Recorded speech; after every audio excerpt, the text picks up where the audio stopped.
Scarlowe made a face. Not again, Nancy, please. Just a teeny polish, she coaxed. You must look nice for your 100th birthday. I am nice. You're just a flesh pot, and you're a horrid old crosspatch. Nancy polished him vigorously.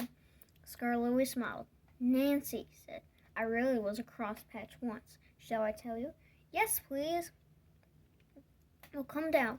Can't tell it properly while you're fussing up there. Just 5 minutes then, no longer. Nancy sat down on a box, and the old engine began. Italian Doge, Reneus and I were built together in England. Who? Asked Nancy. Are Talleyrand and Doge. Talleyrand is my twin. Doge is Reneus. The railway's at town in Wales, and they're 100 too. They were green and we were red. Talleyrand and I had 4 wheels then and no cab. We thought we were wonderful and talked about how splendid we'd look pulling coaches. What about trucks? Asked Nancy. Scarlowe chuckled. We had no use for them, he said. I was finished first and sent away on a ship. Didn't like that. It wobbled dreadfully. At the port, the big railway kept me waiting. They had no cranes to lift me out. It wasn't the fat controller's railway then. We would have managed much better. What did they do? Asked Nancy. They used the ship's derricks. They nearly turned me upside down, said Scarlowe indignantly, and left me hanging while they arranged the truck. You must have looked funny, gurgled Nancy. Yes, and I felt it too. I got crosser and crosser. They fastened me to a truck at last, and an engine took me away. His name was Neil. He was ugly but kind, and we were soon friends.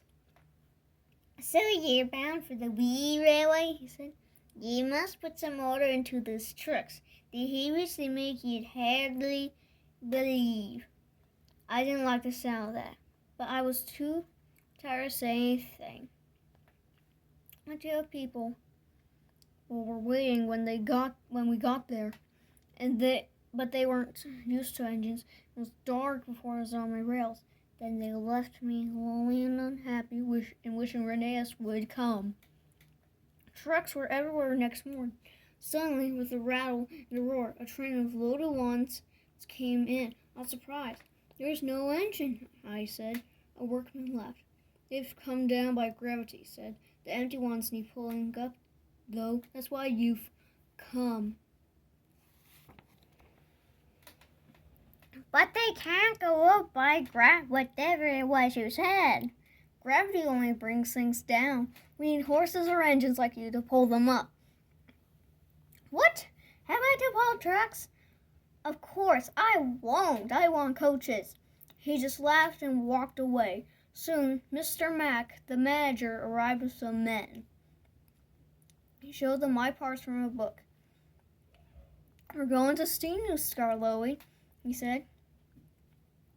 Can I pull coaches, sir? No, certainly not. I gave him such a look. They didn't understand engines, so it was easy. My fire wouldn't burn, and I made no steam. I just blew smoke at them. They called me bad names, but I didn't care. Next day, they tried again, and the next, and the next. I just gave them my look and wouldn't do a thing. At last, the manager said, Very well, be a crosspatch, but we're not going to look at your sulky face all day. We'll cover you up and leave you till you're a better engine. They did too, chuckled Scarlowe. They fetched a big tarpaulin and covered me up. I didn't like that at all. I think it served you right, said Nancy severely. Never mind her, Scarlowe. Please tell us what happens next. Nancy turned in surprise. A group of people had quietly come to listen while Scarlowe was telling her his story. Bucking bronco. I was lonely and miserable, Scarlowe continued, till at last the manager came. I hope now you're a better engine. Yes, sir, please, sir, 'cause I've asked Mr. Bobby to come and look after you. Mr. Bobby had helped to build me England. I liked him, so we soon had steam up. Come on, Scarlet, he said. You must help the workmen finish the line before the inspector comes. I didn't mind pulling trucks with Mr. Bobby. We worked so hard that by the time Reneus arrived, the line was ready. Reneus never got so excited and bouncy as I did. We worked without hurry or fuss. Trucks often played tricks on me to make me cross. They soon found that teasing Reneus was a mistake. He was shunting one day when I came alongside. I was excited. I'm pulling the director's train, I said, and taking the inspector tomorrow. Think of that. Reneus pondered. You mind your bucks and bounces then, Scarlet said at last. The directors won't like them. Pooh, I snorted and bounced away to fetch the coaches. Beep, beep, I whistled. Hello, girls. Who is it? Agnes' deep voice echoed from the back of the shed. It's an engine, whispered Beatrice, the guard's van. He's come to take us out. Beware of strange engines, warned Agnes. We must be on our guard. Our guard has just come, giggled Beatrice. Jemima and Ruth, the other coaches, sighed with relief. I pulled them all happily to the station. Agnes, still suspicious, kept muttering, Be on your guard, be on your guard. But I was too excited to listen.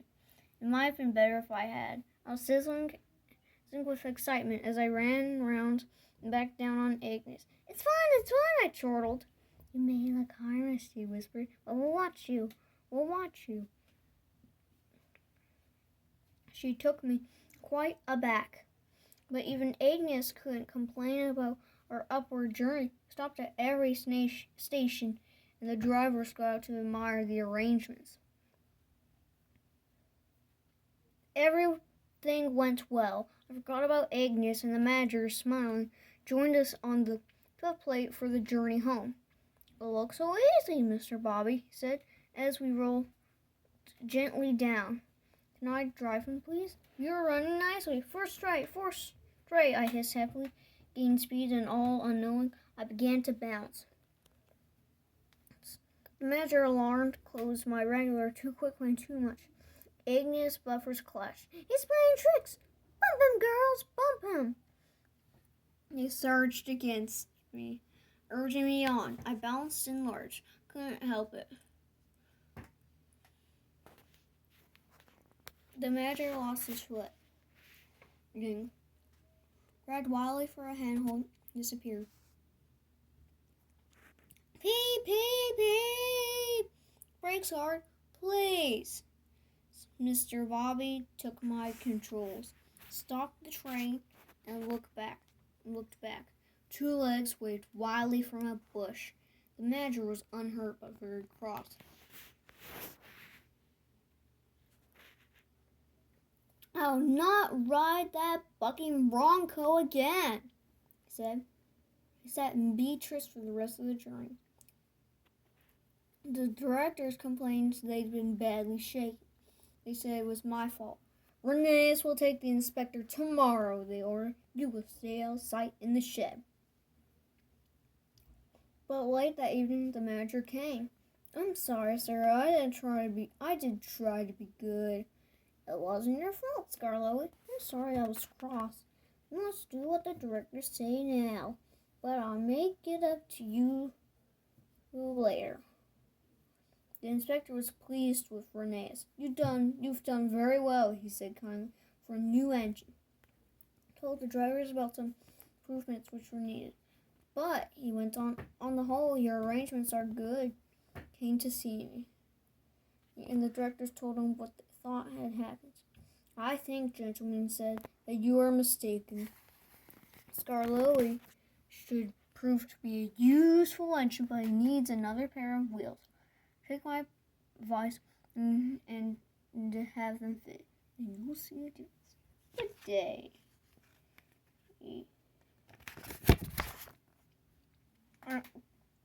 But I kept telling you, said Duck, there are no dukes. They were fine and stately, but they've all been scrapped. Peter Sam goggled in horror. This is dreadful, he wailed. The thin controller said the owner said the Duke who said He was coming to our centenary to open our extension around the lake, and now he's scrapped, and Scarlois and Renee's birthday will be spoiled. Oh dear, oh dear. He bustled away with his empty coaches to tell us bad news. I think, said Scarlois, that duck was pulling your wheels. No, Scarlois, he is quite serious. He always jokes like that, chuckled Scarlois, and no one agreed, and they argued so loudly that Thin Controller came to stop their noise. They told him about Duck, but he paid no attention. I've no time for his nonsense now, he snapped. There's a change in tomorrow's work, Scarlois. You'll meet the Duke at 1:10, so 10:30. And he hurried away. There is a Duke, said Duncan, but they were all too tired to argue anymore.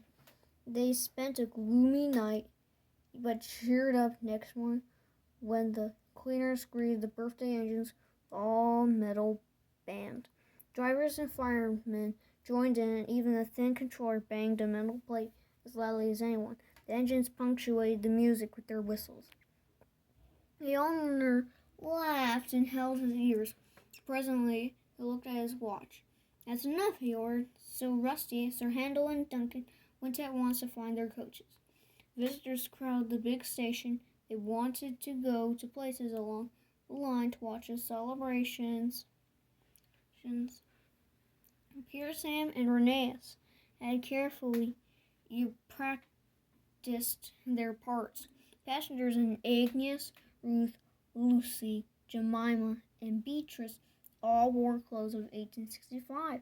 Reneus had to pull them behind Peter Sam's television train, not too close and not too far away, so that the cameramen could take their pictures. Visitors waved as they went by, and at last they reached the special sidings near extension where they settled down to wait. Listen, said Peter Sam at last. Here's Scarlois. They're cheering him. Good, answered Reneus. Perhaps that will make up for his disappointment over the Duke. Scarlois wasn't disappointed at all. I've brought the Duke. I've brought the Duke. I've brought the Duke. I've brought the Duke. He puffed and triumphantly came to a stand between the two trains. A distinguished-looking man stepped out, climbed to Scarlois' footplate, and drove him on the new line round the lake and back again. Then, standing on Scarlois' front bumper beam, he said, Ladies, gentlemen, and engines, I have pleasure in declaring your lovely lakeside loop line now open. Here Sam could bear it no longer. Excuse me, Sir Duke, he burst out. Are you real? There was shocked silence. Duke smiled. Scarlois said you've been listening to Duck, he answered. Duck thinks Dukes were Great Western engines, but Dukes are really people. I am happy to assure you, Pearson, that I am a real live Duke. I'll give Duck Dukes, muttered Pearson, but he was sternly hushed. The Duke turned to the owner. I congratulate you, sir, on your remarkable railway. It must be a record indeed to have two locomotives in regular service and both 100 years old. Long life and good run to Scarlois and Reneus, your famous old engines. The cheering and clapping died away. Speech, shouted someone, and the cry was taken up. Go on, Reneus, whispered the owner, so rather nervously the old engine began. Thank you, your grace, and everyone, and your kind wishes. You've given us both a lovely 100th birthday, but your grace, Scarlois and I aren't the only record engines. We've got twin brothers. Tyler and Dulce were built at the same time as us, so they are 100 too, and they're still at work. Their rallies at town in Wales. Please go and see them. Your grace and everybody wish them many happy returns from Scarlois and Reneus, their little old twins.